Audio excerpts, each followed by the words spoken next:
How to download and install Amazon Shopping application on Android.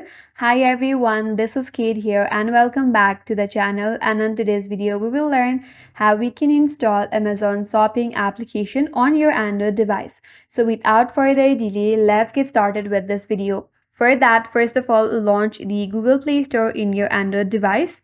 After that, make sure that you're signed in with your Google account. From here, tap on the search icon at the bottom right corner, and in the search bar, search for Amazon Shopping application. Here is the application, tap on it. Now to install it, tap on the install button. Then, depending upon your internet connection, installation may take some time. Once the installation is complete, you could simply open up the application, log in with your account and start shopping. That's it, and that's all for today's video. Hope this video was helpful, and if you're new to our channel, consider subscribing. Thank you for watching and stay tuned for more videos.